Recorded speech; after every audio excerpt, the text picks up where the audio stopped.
Dear students, আসসালামু আলাইকুম। আজকে আমরা ন্যারেশন শিখব। এটা একটা easy topic. So if you are very attentive in this class, so I think after completing this class then you can understand about this topic, about this class. Okay, let's start.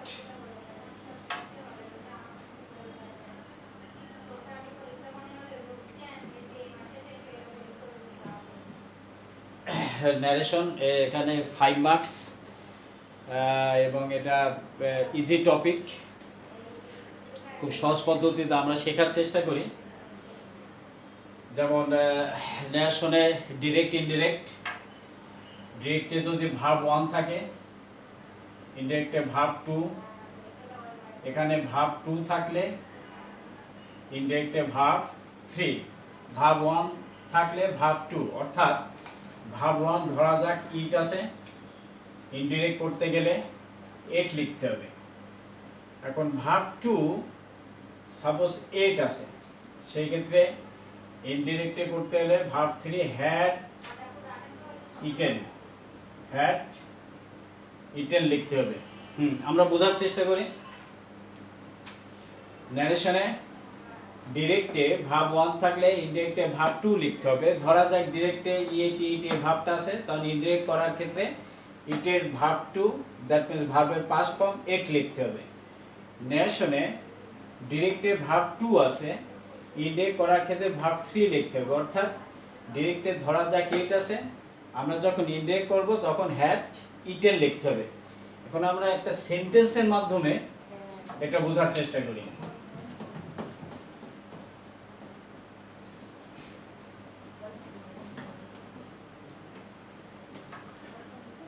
He said to me,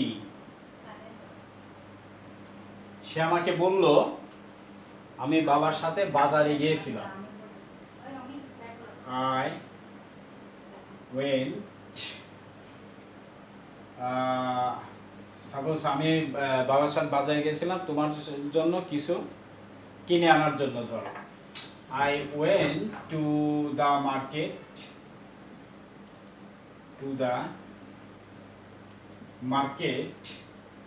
to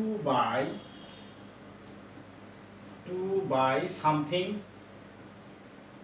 SOMETH, to buy something for you with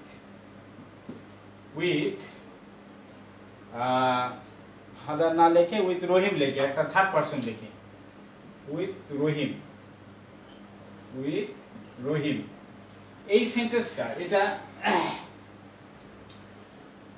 ডিরেক্টে আছে, এটাকে আমরা indirect করব। তো লক্ষণীয় ডিরেক্টে দুইটা part থাকে। Inverted কমার ভিতরে যে স্পেসটা থাকে এটাকে বলে রিপোর্টেড স্পেস, আর ইনভার্টেড কমার বাইরে যে স্পেসটা থাকে এটাকে বলা হয় রিপোর্টিং স্পেস। আর এখানে যে ভার্বটা আছে এই ভার্বটা রিপোর্টিং ভার্ব, আর রিপোর্টেড স্পেসের ভিতর যে ভার্ব থাকবে সেটাকে বলা হবে রিপোর্টেড ভার্ব। এখন আমরা বোঝার চেষ্টা করি। সো এটা অ্যাসার্টিভ সেন্টেন্সের ক্ষেত্রে সেই টু উঠে টোল্ড হয়, অথবা সেই টুই লেখা যাবে। দেন হি সেড টু বি আমরা লিখতে পারি হি টোল্ড মি, ইনভার্টেড উঠে দ্যাট। ডিরেক্ট থেকে ইনডিরেক্ট করার সময় পারসন চেঞ্জ হবে। পারসন চেঞ্জ করা খুব সহজ। যেমন যদি ফার্স্ট পারসন থাকে ইনভার্টেড কমার ভিতরে, ফার্স্ট পারসনটা ফার্স্ট পজিশনে যে থাকবে সেই সাবজেক্ট অনুযায়ী ব্যবহার হবে। যেমন এখানে ফার্স্ট পজিশনে হি আছে, তাহলে আইটা হি হয়ে যাবে, হি। এখন ওয়েন্ট হলো ভার্ব 2 থাকলে আমরা বলেছি ভার্ব 3 হয়ে যাবে। এখন ভার্ব 3 হলো had gone, he had gone, এগুলো চেঞ্জ হবে না। To the market to buy something, যা আছে তাই, to the market to buy something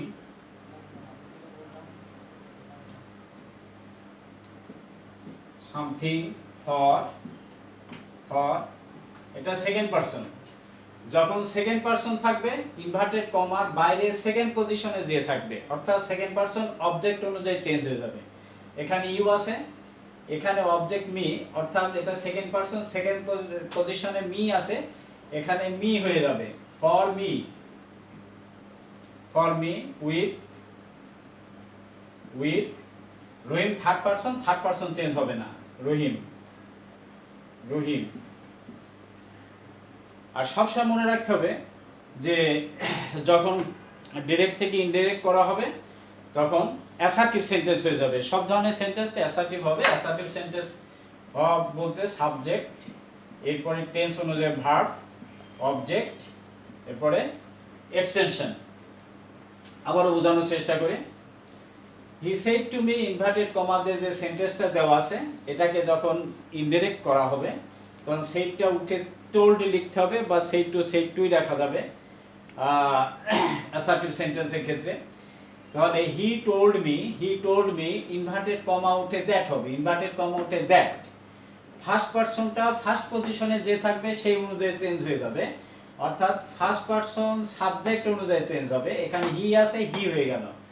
went হলো ভার্ব টু থাকলে ভার্ব 3 হয়ে যাবে, এজন্য হ্যাড গন হলো। এটা ওয়েন্টটা হ্যাড গন হয়ে গেল। তারপরে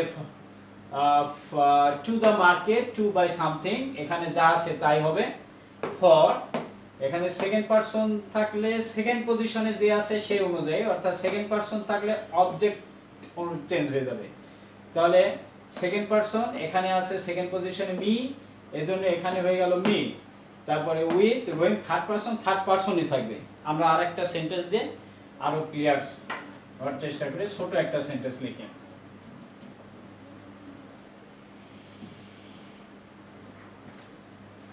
he said to me I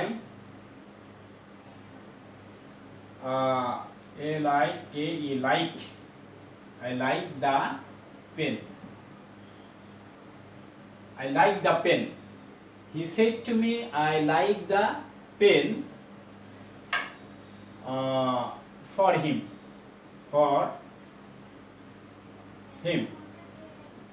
এটা আমরা ই করব। এখন he said to me, he said টুটা টোল্ড হয়ে যাবে, টোল্ড, মিটা মি থাকবে, মি ইনভার্টেড উঠে দ্যাট হবে, দ্যাট। আই ফার্স্ট পারসনটা বলেছি যে ফার্স্ট পজিশনে যে থাকবে, এখানে হি আছে তাহলে আইটা হি হবে, হি। লাইক হলো ভার্ব 1 থাকলে ভার্ব 2 হবে, তাহলে লাইক এটার পাস্ট বা ভার্ব 2 হলো like,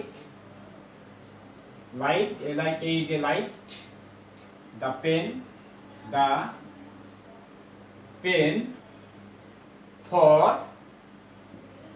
for him third person change হবে না। অর্থাৎ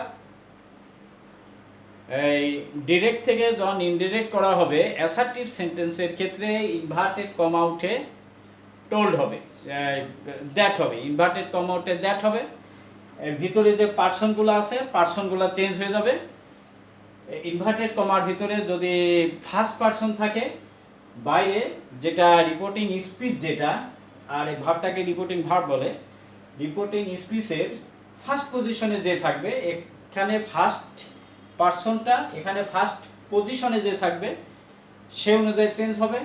সেকেন্ড পার্সন এখানে সেকেন্ড পজিশনে যেটা থাকবে সে অনুযায়ী চেঞ্জ হবে। অর্থাৎ ফার্স্ট পারসন সাবজেক্ট অনুযায়ী চেঞ্জ হবে, সেকেন্ড পারসন অবজেক্ট অনুযায়ী চেঞ্জ হবে। এখানে থার্ড পারসন থাকলে চেঞ্জ হবে না। আরেকটা সেন্টেন্স দিয়ে আমরা বোঝার চেষ্টা করি।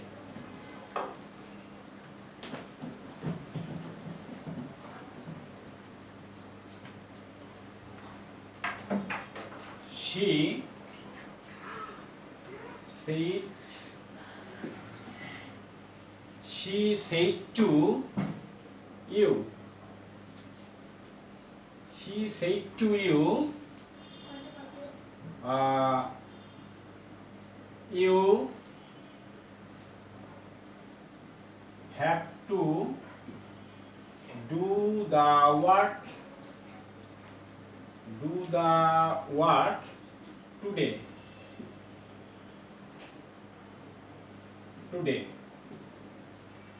She said to you, you have to do the work today. এটা একটা অ্যাসার্টিভ সেন্টেন্স।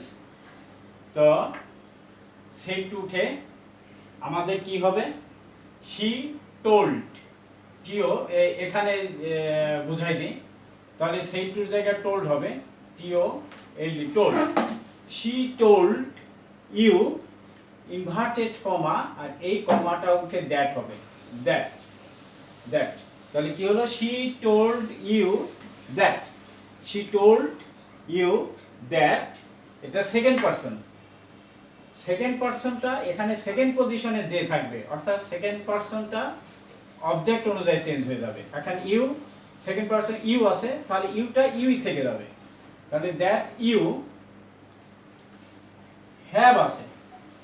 হ্যাভটাকে আমরা ধরি ভার্ব 1 হিসাবে ধরি, এটা হ্যাভ, তাহলে এটা ভার্ব 2 হলো হ্যাভ, অর্থাৎ to have verb. That means যদি হ্যাজ থাকে, হ্যাভ অথবা হ্যাজ, এটা চেঞ্জ হয়ে যাবে হ্যাড। আবার যদি হ্যাড থাকে তখন হ্যাডই হবে।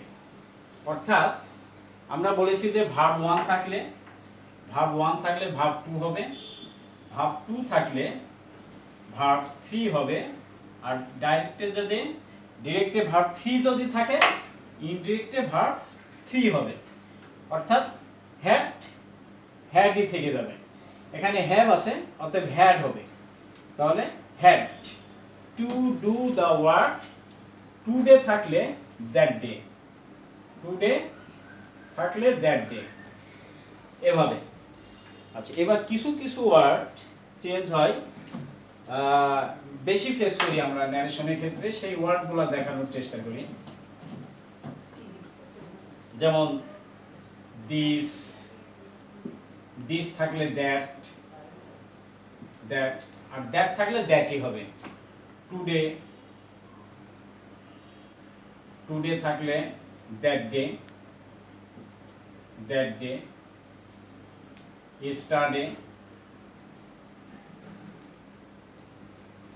yesterday থাকলে the previous day, PREVIOUS previous day. আর টুমরো, TOMORROW, টুমরো থাকলে দ্য নেক্সট ডে। আবার যদি নাও থাকে দেন, দেন। সাধারণত এই ওয়ার্ডগুলা আমরা বারবার দেখবে, এছাড়া অন্যান্য ওয়ার্ডও আছে, ওটা প্র্যাকটিসে বোঝা যাবে। অর্থাৎ ডিরেক্টে যদি দিস থাকে, ইন্ডেক্স করার সময় দ্যাট করে দেবো, টুডে থাকলে দ্যাট ডে করব, yesterday থাকলে দ্য প্রিভিয়াস ডে বা দ্য ডে বিফোর, আর টুমরো থাকলে দ্য নেক্সট ডে বা দ্য ফলোইং ডে, আর নাও থাকলে দেন। আর যদি ডিরেক্টে এই ওয়ার্ডগুলো থাকে, অর্থাৎ দ্যাট ডে বা দ্যাট দ্য প্রিভিয়াস ডে, এই ওয়ার্ডগুলো থাকলে চেঞ্জ হবে না, ওভাবেই রেখে দিতে হবে। আমরা আরেকটি সেন্টেন্সের দ্বারা বোঝার চেষ্টা করি। তাহলে ন্যারেশন খুব সহজ, সবসময় মনে রাখতে হবে, যখন আমরা ডিরেক্ট থেকে ইনডিরেক্ট করব, সবসময় সেন্টেন্সগুলা হয়ে যাবে সাবজেক্ট, ভার্ব, অবজেক্ট, এক্সটেনশন। সকল ইনডিরেক্ট সেন্টেন্স এই ফর্মুলায় চেঞ্জ হয়ে যাবে। অর্থাৎ অ্যাসার্টিভ সেন্টেন্সও ডিরেক্ট ইনডিরেক্ট এভাবে হবে, ইন্টারোগেটিভ সেন্টেন্স যখন করব তখন এভাবে চেঞ্জ হবে, ইম্পারেটিভ সেন্টেন্স এভাবে চেঞ্জ হবে, অবজেক্টিভ সেন্টেন্সগুলোও এভাবে চেঞ্জ হয়ে যাবে, এক্সক্লেমেটরি সেন্টেন্সও এভাবে চেঞ্জ হবে। আমরা অ্যাসার্টিভ সেন্টেন্স আরেকটি সেন্টেন্স আমরা আজকে শেখার চেষ্টা করব। এরপরে নেক্সটে আমরা অন্যান্য সেন্টেন্সগুলো বোঝার চেষ্টা করব, তারপরে আমরা ডিরেক্ট প্যাসেজ নারেশনে প্র্যাকটিস করব। আরেকটা সেন্টেন্স দেখে, যেমন রহিম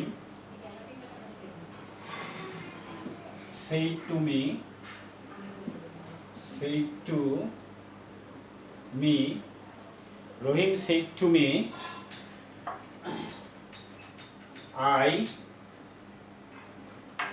রহিম আমাকে বলল যে আমি তোমাকে সাহায্য করতে চাই।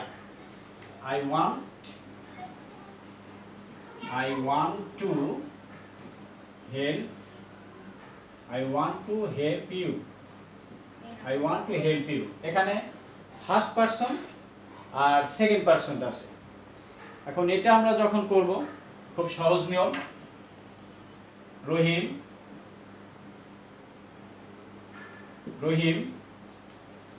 said to, এটা told হয়ে যাবে, told me, ইনভার্টেড উঠে দ্যাট হবে, that Rahim told me that, এখানে ফার্স্ট পারসন আছে, তাহলে ফার্স্ট পজিশনে যে থাকবে রহিম, এটা মেল পারসন হি হবে, ফিমেল হলে শি হবে, তাহলে দ্যাট হি। এখন ওয়ান্ট হলো ভার্ব ওয়ান, এটা ভার্ব ওয়ান থাকলে ভার্ব টু হয়ে যাবে, তাহলে ওয়ান্ট এটা প্রেজেন্ট আছে, পাস্ট হয়ে যাবে, ওয়ান্টেড টু হেল্প, ইউ হলো সেকেন্ড পারসন যদি থাকে এখানে সেকেন্ড পজিশনে যে থাকবে সেকেন্ড পারসন সেকেন্ড পজিশনে যাবে, অর্থাৎ সেকেন্ড পারসন অবজেক্ট হয়ে যাবে, এখানে মি আছে, মি হবে, wanted to help me, full stop. আজকে আমরা ন্যারেশনের অ্যাসার্টিভ সেন্টেন্স, ন্যারেশন পার্ট 1 আমরা শেখার চেষ্টা করলাম। ন্যারেশন খুবই সহজ, শুধুমাত্র ডিরেক্টে ভার্ব প্রেজেন্ট থাকলে পাস্ট করে দিতে হবে, আর ভার্ব যদি পাস্টে থাকে অর্থাৎ যদি ভার্ব 2 থাকে তাহলে ভার্ব 3 অর্থাৎ পারফেক্ট ফর্মে। এখানে টেন্স জানা খুব জরুরি এমন না, শুধু প্র্যাকটিসে আলটিমেটলি পুরো সেন্টেন্স তো দেখেই লিখতে হয়, শুধু ভার্বগুলো একটু চেঞ্জ করতে হবে, আর কিছু অ্যাডভার্ব টাইম আছে, টুডে, স্টারডে, এই ওয়ার্ডগুলো একটু চেঞ্জ করতে হবে। তা আশা করি আজকে অ্যাসার্টিভ সেন্টেন্স কিছুটা হলো বুঝতে পারছো। তো নেক্সট ক্লাসে আমরা ন্যারেশনের অন্যান্য বিষয়গুলো নিয়ে চেষ্টা করব। ওকে, থ্যাংক ইউ।